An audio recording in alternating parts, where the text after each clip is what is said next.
Hello, I'm Jeff Pearlman, author of Sweetness. The sweet spot you're about to watch was filmed last night after I came home from a long walk from the train station. I was unaware at the time that I was battling a severe dose of hat head. Please forgive my appearance and enjoy the show. Yo, Sweetness was his name, his game's bananas, you've been waiting. I'm about to educate you about the late great Walter Payton. Rest in peace, my dude, you was the best that ever did it.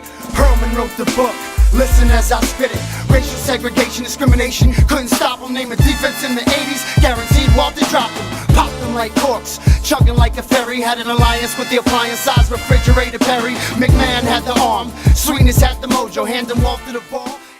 So when I was a kid, growing up in Mahopac, New York, I think once a week, I think it was every Tuesday, my mom would take classes at a exercise place called Slender Magic.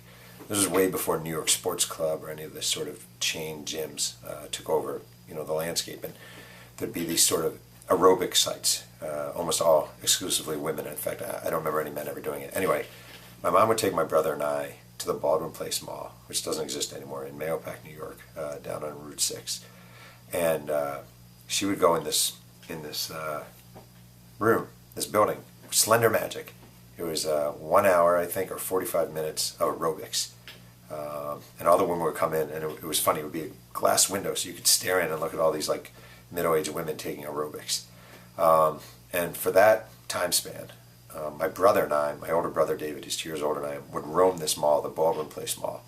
And they had two drugstores, Nescott and Embassy next to each other. They had a roller skating rink, a pizza parlor, and they had my favorite store, Book and Record. And Book and Record was this teeny tiny bookstore where they sold books and records. And I would go in and look around, and every once in a while, on rare occasions, my mom or my dad would give both of us money for a book. And this is where I actually bought my first sports book, which I still have, and it is the 1980 Complete Handbook of Pro Football. So I was either 7 or 8 when this came out. I mean, I was 8 in 1980, but it might have come out a little early. And this book, The Complete Handbook of Pro Football, and it was done by, edited by a man named Xander Hollander, who for years and years and years edited these annuals. And this was before ESPN, before all these magazines would come out, these preseason guides. And this was big. And I have, from the ensuing years, tons of these things, just tons. Xander Hollander football, Xander Hollander baseball, Xander Hollander basketball, and they'd always include these sort of snarky comments and these funny one-liners, and I remember a lot of them just by memory from sort of reading these things over and over again. Like there was one, I remember when Yinka Dare was a rookie with the Nets, and it said Dare, translation, he with no game, and I thought that was like the funniest thing, Or there was another one where I remember they called so and so the biggest bust since Mount Rushmore, and at the time I was like, oh, that's genius. And then I think I used it in a story when I was in college, and someone's like, worst cliche ever. Anyway, Xander Hollander guides. So my first book, The Complete Handbook of Pro Football, 1980, and inside on page 251 was this picture of Walter Payton. And I remember being a kid and just loving this picture, falling in love with it. I'm not sure why, except to me, it always looked like he was floating.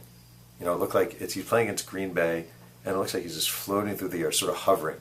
And his shoulder pads are real square. It looks like he has no neck, but his eyes are wide.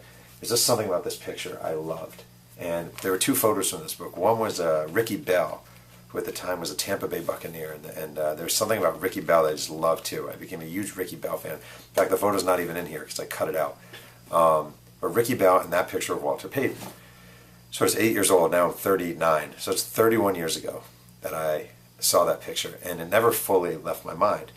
And when I was preparing Sweetness, one of the things an author has to do, generally it's on an author to come up with the photos and pick the photos. And I used Getty Images, which is a great company, and you go and you scan their website, and they have hundreds of pictures of Walter Payton. So I went through them. That was one source I used. And I came across this one picture. And as soon as I saw it, I got really nostalgic. And I just thought back to being a kid. And I thought back to reading this book as an 8-year-old and just looking at these football players as these mythical figures, not knowing anything about them besides the fact that they were big and they were mean, and the picture of Jack Lambert growling, and Billy Sims with his cool afro, and like Terry Bradshaw with the cleft chin, and Franco Harris with the beard, and just looking at all these guys, and they were so magical to me. They really were, and they they were like superheroes. They were probably my first superheroes, were football players in this book. And so in my new Walter Payton book, one of the pictures is Walter Payton floating through the Green Bay defense. And it turns out it was taken by someone named B. Bennett from Getty Images. He didn't work for Getty Images at the time. But for me, there's something really meaningful, as dumb as this may sound, as stupid or corny as it may sound, of using that photo, and almost like it's full circle for me. That I started as a kid reading this book, seeing Walter Payton's picture, and being inspired by it, and now here I am, an adult, writing a book about Walter Payton and using that very same photo. Rest in peace, Walter. Greatest running back. Sweetness. Greatest running back the NFL ever saw. Sweetness. Yeah. Sweetness was his name. His game's bananas. You've been waiting.